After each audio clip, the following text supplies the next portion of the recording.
Hello everyone, good evening. कैसे हैं आप लोग? आई होप कि सब अच्छे होंगे। और मैं विवेक SVIPO आज आप लोग के साथ बहुत ही ज़रूरी और इम्पोर्टेंट टॉपिक लेकर आया हूँ, जो कि काफ़ी लोगों का क्वेरी था कि सर इस पे एक वीडियो बना दीजिए इंग्लिश पे, कि इंग्लिश को कैसे करेक्ट किया जाए। इंग्लिश काफ़ी वीक है, कैसे हो रहा है, इंग्लिश की वजह से सिलेक्शन रुक जा रहे हैं। और ये होता भी है कि इंग्लिश की वजह से बहुत लोगों के सिलेक्शन रुक जाते हैं, बाकी सब्जेक्ट अच्छे होते हैं।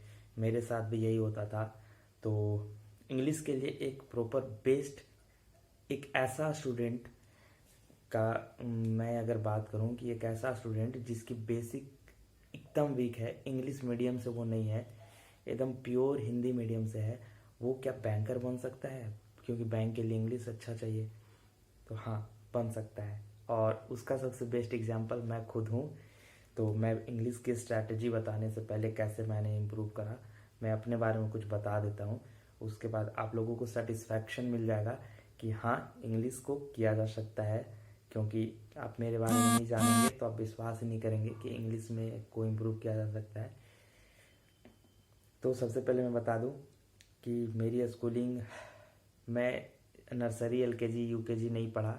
मैं डायरेक्ट 1 क्लास से पढ़ा हूँ गाँव के सरकारी स्कूल में। मेरी 10th क्लास तक हिंदी मीडियम में स्कूलिंग हुई है। गांव के स्कूल में 7 क्लास थे, फिर उसके बगल वाले जो गांव के बगल में शहर थे, वहाँ हाई स्कूल थे, वो भी हिंदी मीडियम से। तो 10th तक मेरी total schooling pure Hindi medium से हुई है। और इंग्लिश इतनी वीक कि बहुत सारे फ्रूट्स के नाम भी मुझे याद नहीं थे कि इंग्लिश में उनसे क्या बोलते हैं। इवन मैं अभी जब मैं कॉपी अपना देखता हूँ ना, नोट्स, तो आप सब हंसेंगे ये बताने से पहले। और मुझे भी विश्वास नहीं होता कि वो वर्ड क्या मुझे नहीं था मालूम हकीकत में। आप जानते हो वो कौन सा वर्ड है? आज भी मैं अपने उस कॉपी को देखता हूँ ना, तो रैन रैन मीन्स बारिश लिखा मिलता है। मुझे खुद विश्वास नहीं होता कि मुझे मालूम था या नहीं था उस टाइम कि मैं उस कॉपी में लिखा हूँ रैन मीन्स बारिश। लेकिन हकीकत में जो वर्ड मीनिंग्स के लिए जो कॉपी बनाया ना, उसमें रैन मीन्स बारिश भी लिखा हूँ और मैंने याद किया है। तो उस लेवल की मेरी इंग्लिश थी, बहुत वीक थी, बहुत ख़राब थी। और मैंने कैसे इम्प्रूव किया, बहुत इम्प्रूव किया। और उसके बाद इस बार मैंने क्या क्या एग्ज़ाम निकाला, मैंने IBPS क्लर्क निकाला, बैंक ऑफ इंडिया मिला, IBPS PO निकाला। उसमें मेरे मेरिट रह गए। पिछले साल भी मेरिट रहे थे 0.4 से, इस बार 2 नंबर से रह गए, तो इस बार भी मेंस निकाला था। फिर मैंने SBI क्लर्क निकाला, फाइनल ज्वाइन किया मुंबई में as a clerk, SBI clerk. और जिस दिन मैं ज्वाइन किया क्लर्क के दिन में, उसी दिन शाम को इवनिंग में मेरे PO के रिजल्ट आ गए थे, SBI PO के। तो फिर SBI PO मैंने क्लियर किया, 4 एग्ज़ाम हो गए। फिर मैंने FCI AG3 का एग्ज़ाम क्लियर किया, वो स्किप कर दिया, ज्वाइन नहीं किया। फिर मैंने SSC CGL का मेंस क्लियर किया। मेरे इस बार 321 नंबर थे, मुझे एक्साइज इंस्पेक्टर मिल रहा था, बट मेरे टाइपिंग में मैं फेल कर गया, तो नहीं मिल पाया। और क्या, हाँ, CHSL के फिर मेरे प्री निकले थे अभी, तो मैं वो मेंस नहीं दिया, स्किप किया। तो मैं ऐसे बहुत 6-7 एग्ज़ाम में इस बार निकाला। तो ये, तो फिर आप समझ सकते हो कि एक वो हिंदी मीडियम का बच्चा जो उस लेवल की इंग्लिश थी, जिसे रैन मीन्स बारिश नहीं थी मालूम, वो एकदम हिंदी मीडियम से पढ़ाई किया, वो आके बैंक हो या SSC हो, सारा का सारा एग्ज़ाम में फोड़ दिया, इंग्लिश हो या और भी सब्जेक्ट हो। तो कैसे ये पॉसिबल है? तो हाँ, पॉसिबल है। और कैसे मैंने किया मैं बताता हूँ। क्योंकि एक ऐसा स्टूडेंट जिसकी बहुत ही वीक होगी इंग्लिश, उसकी भी इंग्लिश बहुत स्ट्रांग हो सकती है। और सही तरीके से अगर, यकीन मानो कि मैं जैसे बता रहा हूँ, आप फॉलो कर लो ना, एकदम डिसिप्लिन तरीके से 1 से 2 महीना फॉलो कर लो। और जस्ट 2 महीने के बाद वापस आकर मेरे चैनल पे या मेरे टेलीग्राम चैनल पे या मेरे यूट्यूब चैनल पे कमेंट में लिखना कि आपकी इंग्लिश की लेवल क्या हो चुकी होगी। बस 2 महीने का टाइम मुझे दे दो, और मैं जैसे जैसे कह रहा हूँ बस वैसे 2 महीने एकदम डेली, मिस नहीं करना है एक दिन भी, डेली एकदम लगातार 2 महीने फॉलो करो मेरी ये इंग्लिश की स्ट्रैटेजी जो बताने जा रहा हूँ। फिर आप हमसे बात करना इंग्लिश में आप क्या हो।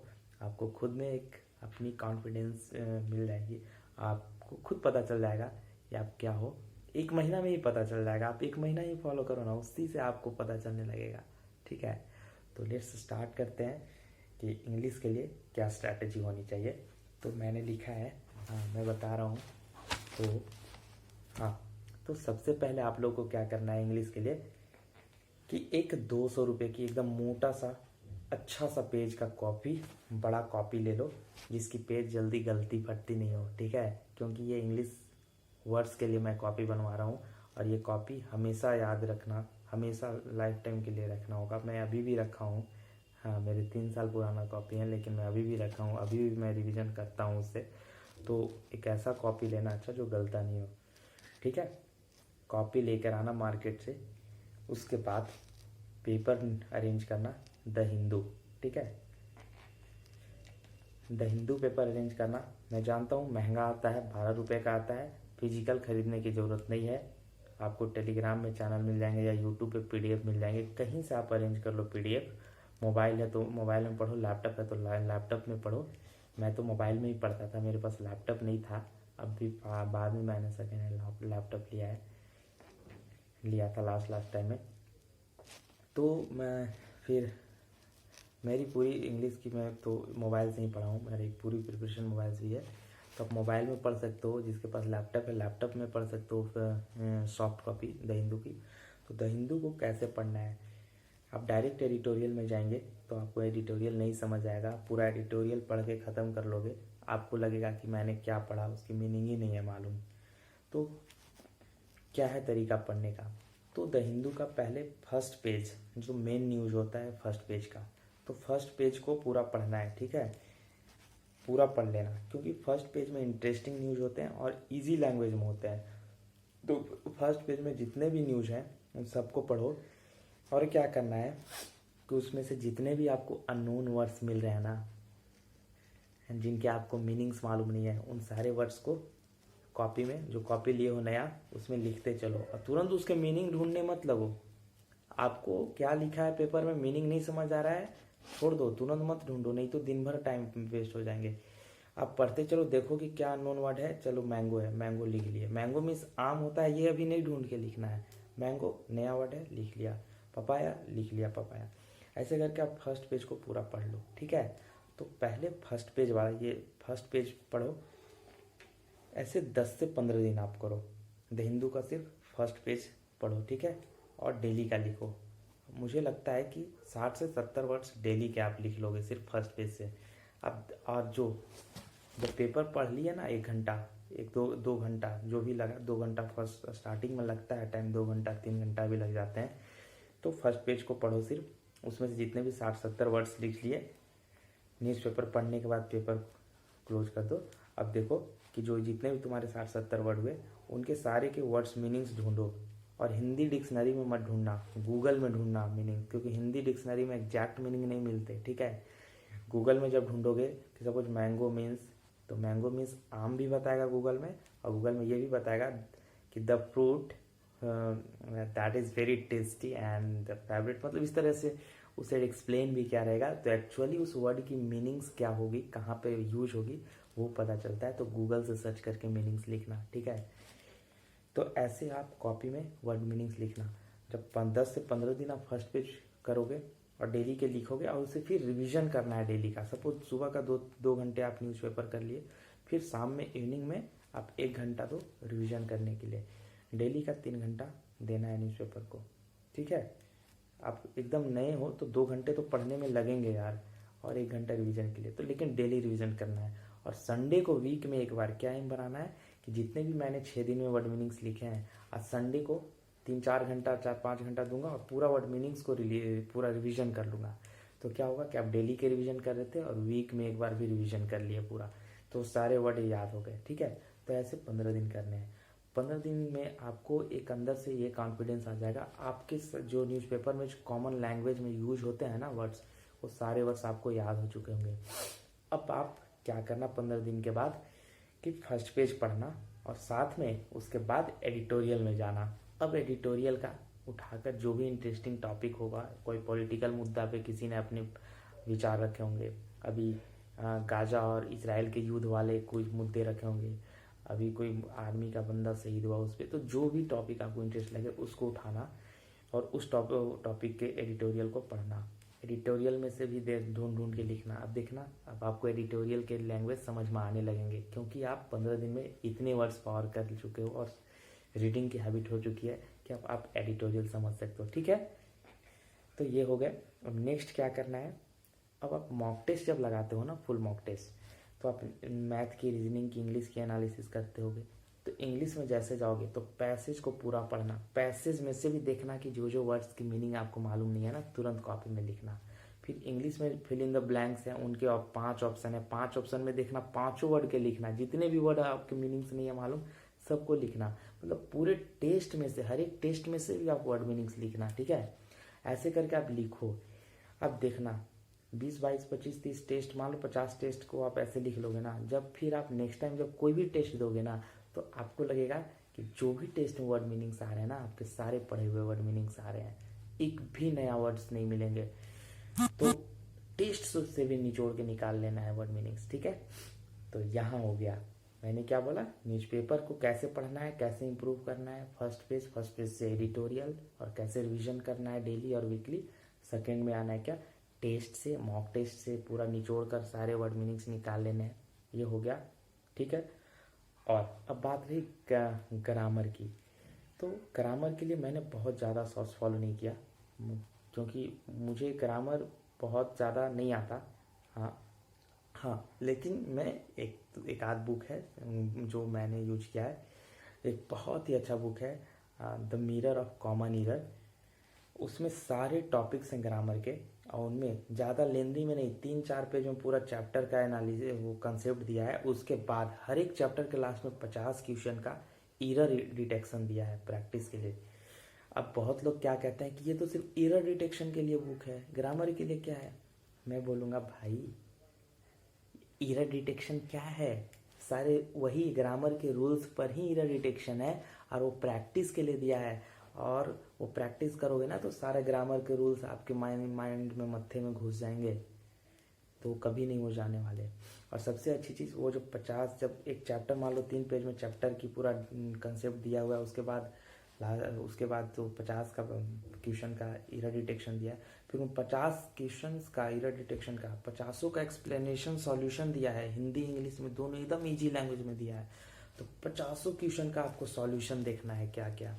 पहले आप चैप्टर को पढ़ लो, कंसेप्ट 3-4 पेज के हैं, उसके बाद 50 क्वेश्चन वो कर लो प्रैक्टिस। उसके बाद उन 50 का नहीं, 50 क्वेश्चन को जो करोगे ना, तो एक एक करके करना। मान लो एक एरर डिटेक्शन किए, उसका फिर तुरंत सॉल्यूशन देखो। ठीक है, तुरंत सॉल्यूशन देखो, तो देखो कि कौन से रूल्स पे बेस्ड थे वो क्वेश्चन। सॉल्यूशन देखने के बाद पूरा रिवाइज हो जाएगा। तो ऐसे करके ना आपको पूरा चैप्टर का फिर से रिवीजन हो जाएगा। आपके 50 क्वेश्चन के जो एक्सप्लेनेशन देखोगे ना, तो पूरा हो जाएगा। ऐसे कर करके आपके मिरर ऑफ कॉमन ईरर के सारे चैप्टर कंप्लीट कर दो। ग्रामर में फिर आपसे कोई टक्कर नहीं ले पाएगा, तो आपके ग्रामर भी बहुत मजबूत हो जाएंगे। बहुत सारे मोटा मोटा बुक्स पढ़ने की ज़रूरत नहीं है, ये काफ़ी है। ठीक है, बस इतना करना है। क्या करना है, पहला एक कॉपी लेना है, दूसरी द हिंदू न्यूज़पेपर उठानी है। आप नोट्स कर लेना। ठीक है, आप भूल जाओगे, इस वीडियो को पॉज करना, देखना, कॉपी ले लो और नोट्स बना लो कि मैं क्या क्या बोल रहा हूँ, और उसकी टारगेट सेट करना। सबसे पहले कल जाकर एक मोटा कॉपी लेना, दूसरी द हिंदू की पेपर डिजिटल अरेंज करना, गूगल से या टेलीग्राम चैनल पे कहीं मिल जाएंगे। ठीक है, और तो मैं ही अपने टेलीग्राम चैनल पे द हिंदू के न्यूज़पेपर डाल दिया करूँगा PDF फॉर्म में। तो आप लोग मेरी टेलीग्राम चैनल को ज्वाइन कर लो। मैं डिस्क्रिप्शन बॉक्स में टेलीग्राम के लिंक दे रहा हूँ, वहाँ से मेरी टेलीग्राम चैनल सब्सक्राइब कर लो। मैं वहाँ पे PDF में डाल दिया करूँगा, या और कहीं से भी आपको मिलते हैं तो आप द हिंदू की पेपर उठा लो। तो द हिंदू हो गए, कॉपी ले लो एक द हिंदू, फिर न्यूज़पेपर उठाओ, उसे फर्स्ट पेज 15 दिन तक करो, अच्छे से उसके सारे वर्ड्स खंगाल के लिखो। उसके बाद 15 दिन के बाद आप एडिटोरियल में जाओ, शिफ्ट करो, एडिटोरियल लिखना स्टार्ट करो। तीसरा चीज़ क्या करना है कि आप जो मॉक टेस्ट दोगे, मॉक टेस्ट से जितने भी इंग्लिश के वर्ड मीनिंग्स मिलेंगे, पैसेज से, फिल इन द ब्लैंक से, सारे वर्ड मीनिंग्स को लिखने हैं कॉपी में, उनके मीनिंग्स लिखने हैं। चौथे चीज़ क्या करने हैं कि ये हो गए मॉक टेस्ट। हाँ, चौथी चीज़ क्या करना है कि the mirror of common error book खरीद लो एक, और उसको सारा कंप्लीट कर लो। हाँ, और ऐसा मत करना कि वर्ड मीनिंग्स पहले ख़त्म कर लेते हैं फिर कॉमन और of common error, mirror of common error कर देंगे। वर्ड मीनिंग्स कभी ख़त्म नहीं होने वाले हैं, जितना सीखो। तो अभी से ही मिरर ऑफ कॉमन इरर उठा लो, ख़रीद लो, 1 घंटा स्पेशल उसके लिए डेली का टाइम दो। और उसके बाद ये जो द हिंदू न्यूज़पेपर बोला मैंने, कॉपी में लिखने बोला, मॉक टेस्ट से वर्ड मीनिंग्स लिखने बोला, ये सब के लिए अलग टाइम लो, निकालो डेली। और ग्रामर के लिए जो the mirror of common error है उसे ख़त्म करने के लिए अलग से एक घंटा डेली का निकालो। तो दोनों को साथ में लेके चलना है, ग्रामर भी आपका होते चलेगा और वर्ड पावर भी होते चलेगा। तो ये स्ट्रैटेजी फॉलो करनी है, ठीक है, ये करनी है। और इससे और ज़्यादा तो इतना में आपका इंग्लिश बहुत अच्छा हो जाएगा, मतलब बहुत ही अच्छा। और इसमें भी और एक्सेल करना चाहते हो इंग्लिश को, तो लास्ट एक चीज़ बचता है, मैं वो बताता हूँ, क्योंकि मैंने भी करा था। क्योंकि मैं बहुत ही लोअर हिंदी मीडियम से का स्टूडेंट था, और उसके बाद मैंने इंग्लिश का एक लेवल सेटअप कर लिया था, अपना बना लिया था। अब मैं उसे और फर्निश करने के लिए और अच्छा करने के लिए मैं क्या किया, मैंने एसएससी सीजीएल के जो प्रीवियस ईयर था ना, 5-6 साल के जितने भी वर्ड्स पूछे हुए हैं, 5-6 साल 10 साल के, वो सारे मैंने गूगल से डाउनलोड कर लिए थे और पीडीएफ प्रिंट करवा लिए और उसे मिढ़वा लिया अच्छा से, वो रोल करवा के। साइनो एंटो कम से कम हम, मुझे लगता है कि 600-700 वर्ड मीनिंग साइनो के थे, 600-700 एंटो के थे। 1 वर्ड सब्स्टिट्यूशन थे 500-600, उसमें फ्रेजल वर्ब थे 200-300। तो ऐसे करके मैंने सारा का मिलवा लिया था, और उसे मैं फिर सीजीएल वाला सारा रट लिया था, एसएससी वाला, ठीक है। तो अब ये यहाँ पे लोग कहते हैं कि वो एसएससी की इंग्लिश है, ये बैंकिंग की इंग्लिश है। नहीं भाई, ये एसएससी और बैंकिंग कुछ नहीं होता, इंग्लिश एक लैंग्वेज है, ठीक है। यहीं पे गलतफहमी में फंस जाते हैं लोग। इंग्लिश एक लैंग्वेज है, ठीक है। हिंदी एक लैंग्वेज है ना। आप क्या बोल सकते हो कि सपोज कोई एग्जाम में हिंदी पूछ रहा था, बोलोगे कि वो इस चीज़ की हिंदी है, ये इस चीज़ की हिंदी है? नहीं, हिंदी एक लैंग्वेज है, आपको हिंदी सीखनी है। तो ऐसे इंग्लिश एक लैंग्वेज है, आपको उसमें जितना रीच कर सको वर्ड पावर अपना, उतना बेटर है। इंग्लिश का बस यही कंसेप्ट है सुधारने का, कि you have to be rich in word power, ठीक है। तो जहाँ से वर्ड मिले वहाँ से निकालो, तो वहाँ से आप ढूंढ ढूंढ लो, सारा याद कर लो एसएससी वाला प्रीवियस ईयर इंग्लिश। फिर आप देखो आप इंग्लिश में क्या हो यार, मतलब बहुत बढ़िया एक्सेल कर जाओगे इंग्लिश में। इतना जितना मैं बताया ना, इतना आप कर लोगे ना, तो मैं दावे के साथ कहता हूँ कि 2-3 महीने के बाद या जब बाद में भी आप आओगे वापस मेरे चैनल पे, और मुझे थैंक यू बोलोगे, बहुत ज़्यादा थैंक यू बोलोगे। और मैं ये फुल कॉन्फिडेंस के साथ बोल रहा हूँ कि आप लोग मुझे थैंक यू बोलोगे। हाँ, बट तभी बोलोगे थैंक यू जब आप ऑनेस्टली डिसिप्लिन तरीके से आप मेरे इस स्ट्रैटेजी को फॉलो करोगे तब। और ये स्ट्रैटेजी हर किसी के लिए है, जिनकी एकदम फाउंडेशन है, कुछ नहीं आता इंग्लिश में, तो वहाँ से स्टार्ट करें इस तरीके से। और जिनकी थोड़ा अच्छा ही है उनके लिए तो और अच्छा है कि आप देख लो कहाँ से आप कि क्या कमी रह गई इस वीडियो को देखने के बाद। तो आप एक नोट्स बनाओ, क्या क्या मैं बताया, और वहाँ से देखो कि ये करना है। तो कल क्या करना है, कल एक मोटा कॉपी लेना है और शुरुआत कर देनी है द हिंदू की न्यूज़पेपर पढ़ने से। और उसके बाद धीरे धीरे हाँ ये करनी है, और एक the mirror of common error खरीद लेनी है। तो 2 चीज़ तो कर ही लेना, उसके बाद धीरे धीरे करो। फिर देखो आप हमसे बात करना फिर बाद में। फिर क्या ही बात करूँ मैं ज़्यादा नहीं बोलूँगा। फिर आप इंग्लिश में बहुत अच्छा मार्क्स ले आओगे, आपकी सिलेक्शन इंग्लिश के बदौलत हो जाएगी। तो यही है। बाकी देख लो। बहुत लोग मोटे मोटे एक से एक बुक्स आते हैं वर्ड मीनिंग्स के, कोई बुक्स ख़राब नहीं होता। सारे अच्छे होते हैं, सारे में इंपॉर्टेंट वर्ड्स होते हैं। लेकिन जहाँ तक मुझे लगता है कि उतनी मोटे मोटे बुक्स वर्ड मीनिंग्स के मतलब याद करना यार पॉसिबल नहीं है। मुझसे नहीं होगा, शायद कोई कर ले। शायद मुझसे तो साल भर भी लग जाएंगे, मुझसे नहीं होगा ख़त्म। तो मुझे वो अच्छा नहीं लगता। मुझे अपने से वर्ड मीनिंग्स लिखना, जैसे मैंने बताया वैसे ये बेटर लगता है। और इससे हम वैसे वर्ड ही चुनते हैं जो मुझे नहीं मालूम होता, और जो ट्रेंड में चल रहे हैं वही एग्ज़ाम में आते हैं, जो कॉमन लैंग्वेज में यूज होते हैं ना, वही एग्ज़ाम में आते हैं। तो ये बेस्ट तरीका है इंग्लिश सीखने का, इंग्लिश इम्प्रूव करने का। और ये कोई भी इस तरीके से इंग्लिश को इम्प्रूव कर सकता है। तो यही तरीका था, बेस्ट स्ट्रैटेजी। आप लोग देख लो, अगर आपको हम पे थोड़ा सा भरोसा है, विश्वास है इस हिंदी मीडियम के गंवार स्टूडेंट पे, जिसने अपनी इंग्लिश इम्प्रूव करी है। तो आप फॉलो कर सकते हो, अदरवाइज ये आपका चॉइस है। तो ये था इंग्लिश की स्ट्रैटेजी। और आप लोग बताना आगे और कुछ भी अगर किसी टॉपिक पे बनाना हो तो एकदम क्या रियल तरीके से इम्प्रूव किया जाता है, कैसे क्या, जिस टॉपिक पे बनाना होगा आप लोग कमेंट में डाल देना, तो मैं बना दूंगा। ठीक है, तो all the best, best of luck for your journey, upcoming best journey of life. और फिर बोलूँगा, इन्जॉय करना है, अभी जो लाइफ है उसे भी इन्जॉय करना है, और आने वाला जो लाइफ है उसे भी इन्जॉय करना है। कभी भी दुखी नहीं रहना है, मतलब परेशानियों में भी मोटिवेशन ढूंढना है, ठीक है। और परेशानियों को एंजॉय करना सीखो। ये परेशानियां हैं यार, इनसे ढूंढ के निकालेंगे उस एंजॉयमेंट को, और उनसे मोटिवेशन लेंगे कि कुछ करना है, कुछ दिखाना है करके, ठीक है। तो मतलब प्रॉब्लम्स को एंजॉय करना अगर आप सीख गए ना, तो that is the best thing that no one can deceive and no one can defeat you, okay.